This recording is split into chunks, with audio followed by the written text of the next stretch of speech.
My body feels in pain a lot lately. To help her out, our family decided to temporarily move in with her. Thus began the days of being caught up in my mother-in-law and brother-in-law's demands. Then one day, my husband Matt was driving when he got a weird conference call from his mom and his brother. Since he's driving, he switched to speaker mode. Is she still alive? She's stubborn, isn't she? If I wasn't around, she might have actually died. Not really sure if they both knew that Matt was also in the call, they started talking about something evil. Their ominous plan was quickly put to an end. Soon after, they faced social consequences for their disgusting behavior. My name is Amy. My husband Matt, our daughter Samantha, and I live happily together as a family of 3. Our daughter recently started kindergarten and she's been enjoying school every day. Watching her is my daily dose of happiness. Then one day, my husband got a call from his mother, Sarah. My body feels in pain a lot lately, she said in a weak voice. Sarah had a stroke before, leaving her with a slight paralysis in her limbs. However, it wasn't severe, and she usually managed well with a cane. She mentioned that the after effects had started to cause her pain again.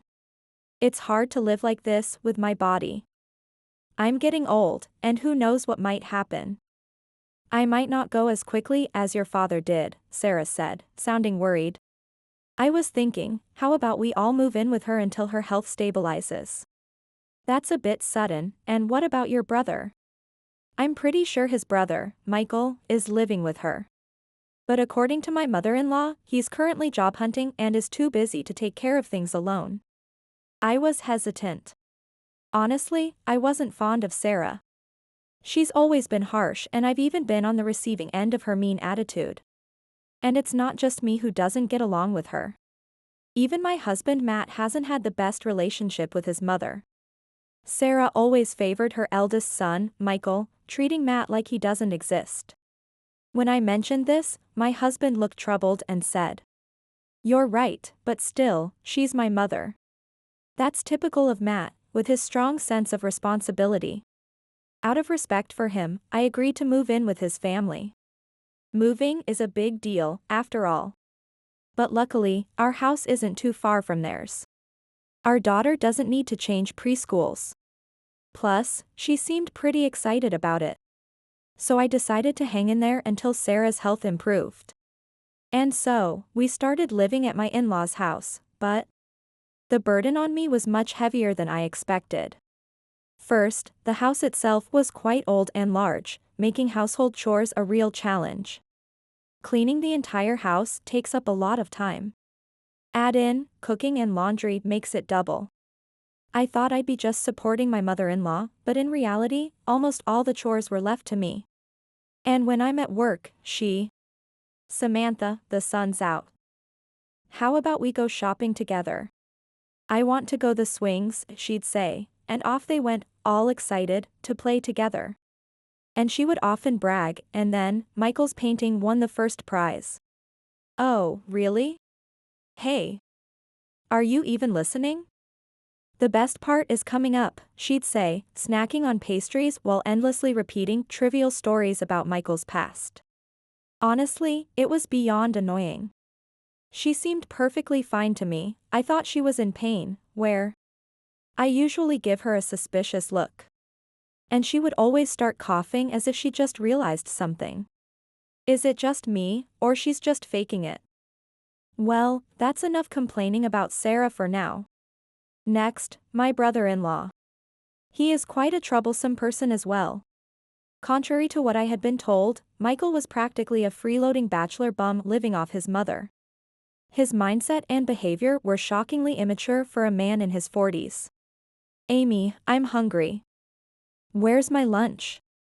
Amy, why didn't you wake me up? I wanted to watch a show. I felt like I was babysitting a kid. Even Samantha tries to help out with chores. He acts like he is entitled to have everything done for him. I'm neither your wife nor your mother. I scream inside all the time. The way he calls me Amy with that tone is creepy. On top of that, his gaze sends shivers down my spine. Because of those two, I'm always physically and mentally drained.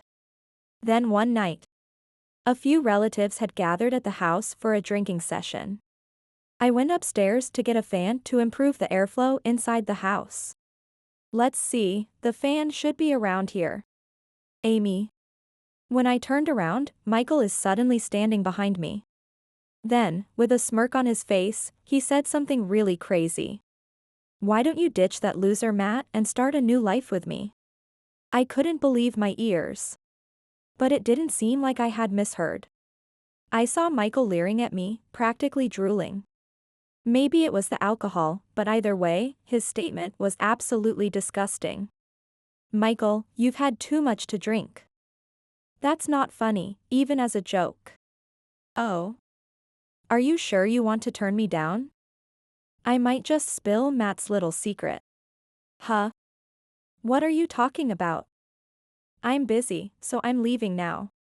With that, I ignored him and started heading downstairs. Suddenly, he grabbed my arm. Come on, I'm way better than Matt. Hey, stop it. Instinctively, I shook off his hand. At that moment, he lost his balance, surprised by my rejection. He tumbled down the stairs, hitting his head against the wall with a groan. Soon after, Matt and the other relatives, hearing the commotion, rushed over. Whoa, what happened here?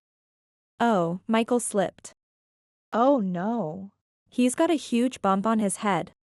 Sarah said this while shaking Michael vigorously. Meanwhile, the other relatives calmed her down and took Michael to another room for treatment. In all the commotion, the issue between my brother-in-law and me was brushed aside. I debated whether to tell Matt about Michael's advances, but I decided to keep quiet for now to avoid worrying him unnecessarily. I decided that I would tell Matt about Michael if he will do it again. With that in mind, I headed back to the living room where everyone was gathered. Then I noticed Samantha standing in the corner of the hallway, looking worried. Sorry if I scared you. Did I wake you up? Let's get you back to bed. Okay. I sensed something was off with her. But since it was late, I didn't press further and just took her back to her room to sleep. Even after that, life with my in-laws continued to be a struggle. Day after day, I have to listen to Sarah's boring stories and take care of my immature brother-in-law. I really wanted to run away. However, Michael hadn't made any more advances since that night. I figured he'd been deterred by my rejection. Thinking that, I felt somewhat relieved and continued living at my in-laws. But then, one day, another incident happened. That day, I was having lunch at the house as usual. But as soon as I sipped the soup, I suddenly felt dizzy. Then, I was hit with an intense headache and difficulty breathing. I know this feeling very well. Yes, an allergic reaction. I have a severe peanut allergy, and even a tiny amount can cause me to have trouble breathing. Fortunately, Michael was home, so he was able to call an ambulance right away. Seeing me in distress, he hurriedly pulled out his phone, but his fingers hesitated. It seemed he was too flustered to remember the emergency number. When I desperately told him in 911, he finally started dialing the numbers. Despite some fumbling, the ambulance he called took me to the hospital, and my life was saved. Lying in the hospital bed, I thanked my brother-in-law. Thank you, Michael. Yeah. Really, thank you. You saved Amy's life. Matt, with tears in his eyes, held his brother's hand.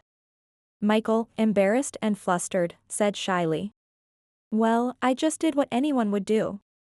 As much as it annoyed me, it turns out even someone as awful as him can be useful. I had a slightly better opinion of him after that. However, along with my gratitude, I also felt a bit uneasy about my brother-in-law. How did peanuts got in my soup in the first place? After that, I was admitted to the hospital for observation for just one day.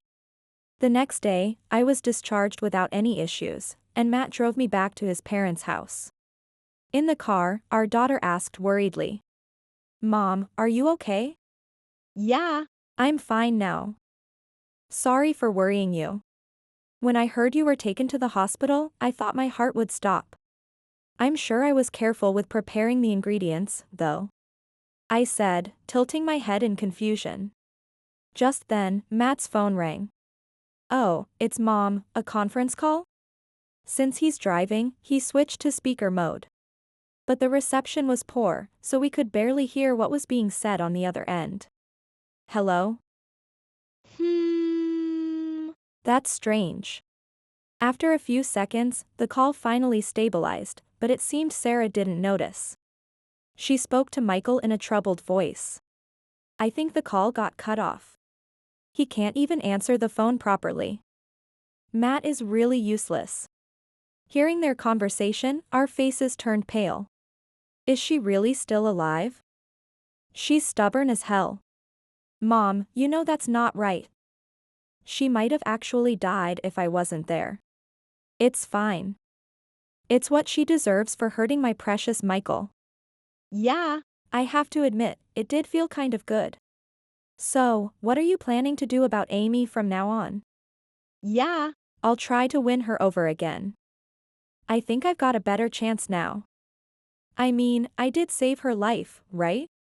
Unaware that we were listening, they continued their disturbing conversation. Meanwhile, Matt and I exchanged shocked looks. After that, we returned to his parents' house later than expected. You're pretty late, aren't you? Matt, you could have at least answered the phone. I wanted you to pick something up. They greeted us as if everything was normal. In contrast, Matt and I had stern expressions.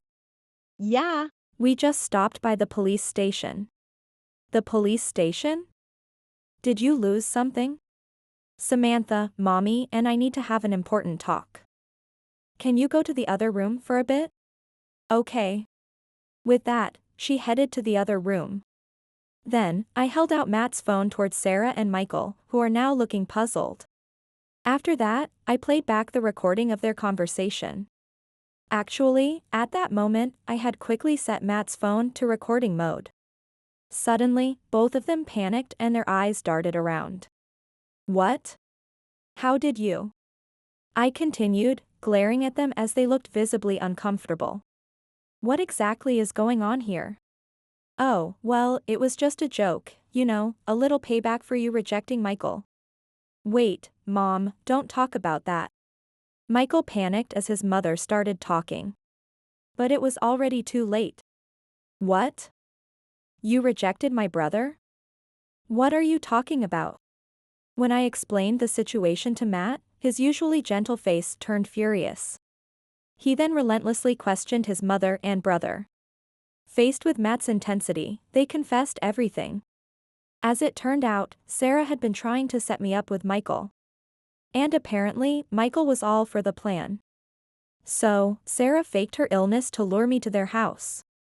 The idea of turning the younger brother's wife into the older brother's fiancée was insane, but the reason behind it made my blood run cold. The reason? Because Sarah felt sorry for Michael being single despite being the older brother.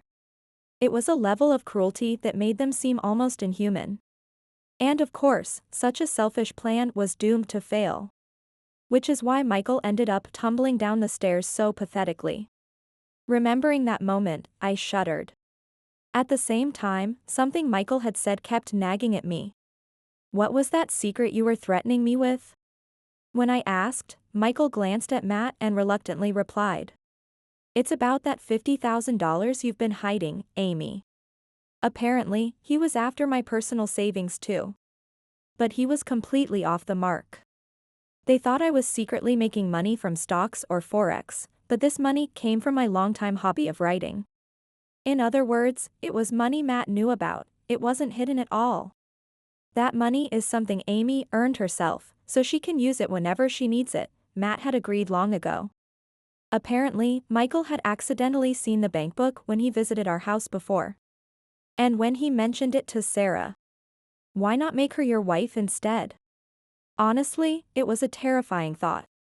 In any case, their scheme quickly fell apart. As for Sarah, she had apparently been harboring a grudge after I rejected Michael and he got hurt, so she went into revenge mode. So, she and Michael conspired to mix peanut powder into my soup. They probably thought they could get the $50,000 later. But seeing how much I was suffering scared Michael. So he panicked and called the ambulance.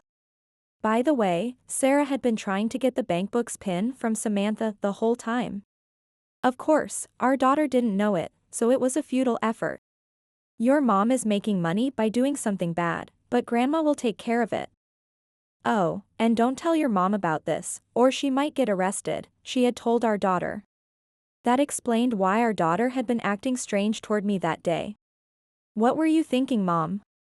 Scaring your own granddaughter like that? And you, Michael, trying to steal my wife? You've always been a fool, but this. Matt's fist shook with anger and disbelief. Michael, his pride wounded, snapped back. Hey. You're just my little brother, so don't get cocky. I'm way better looking than you, and if I'd met Amy first, she would have definitely married me. Matt's anger flared even more at his brother's words. But there was someone even angrier than Matt and me. That's right, it was me. You've got to be kidding me. Matt is a million times the man you'll ever be. There's no way I'd ever marry a delusional jerk like you, even if the world turned upside down. You're just a middle-aged narcissist, grow up and stop calling me by my first name. Before I realized it, I was hurling every insult I could think of at him.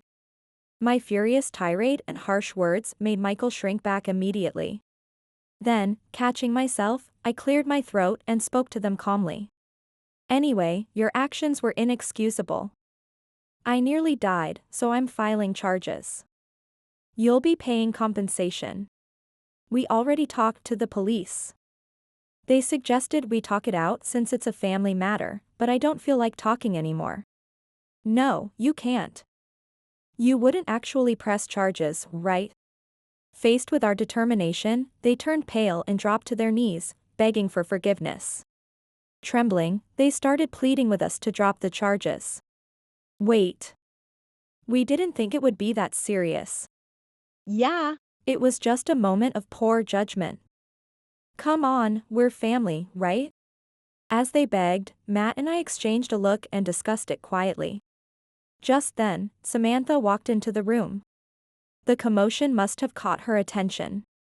Suddenly, Sarah forced a strained smile and said, Samantha, we're a bit busy right now, go back to your room for a moment. At that moment, I realized something and called out to my daughter. Did you tell Grandma about Mommy's peanut allergy?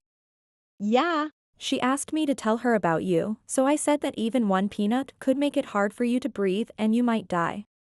I gently patted my daughter's head and then shot a cold glare at Sarah and Michael. There's no excuse. You'll both have to face the consequences. With that, both of them collapsed in shock. After that, we hired a lawyer and officially filed charges against Sarah and Michael. Since it was a family matter, they didn't go to prison, but they had to pay about $15,000 for my medical expenses and damages. Of course, neither of them had savings, as they had been living such a reckless life. As a result, they had to sell their family home and reluctantly use the money to pay us. And as for what happened to them after losing their home? Sigh, with the 5 of us living together now, that house is a bit too small. Matt, when are we going to start the renovation to expand the house? Unbelievably, they were expecting to move in with us. These people are hopeless. Naturally, there was no way such a ridiculous idea would ever be accepted. What kind of nonsense are you talking about? Save the nonsense for your dreams. Matt yelled as he punched his brother. It was probably all the pent-up frustration finally exploding. Rejected with such intensity, Sarah and Michael had no choice but to leave. I heard they ended up renting a shabby apartment. Apparently, they're now barely getting by on the money Michael makes from his part-time job. Meanwhile, we returned to our home after 6 months. What a peaceful atmosphere. I felt a deep sense of relief. I'm sorry. It's my fault for deciding we should live with them. I should have thought it through more. Don't worry about it. I married you because I love that you're so responsible. Yes, because Matt is so serious, he often ends up bearing the brunt of things. But still. No, actually, it's because of that I respect him so much. I continued, speaking to my discouraged husband. The way you stood up and punched your brother was really brave and cool. Not that violence is okay, though. Matt smiled, looking a bit embarrassed. Then, holding our daughter, he said, "Hey, how about we all go on a little trip next week? Samantha, where do you want to go?" "The zoo." Watching our daughter's joyful smile, I felt so content. And I resolved to keep saving that money for our daughter's future. That's what I vowed to do.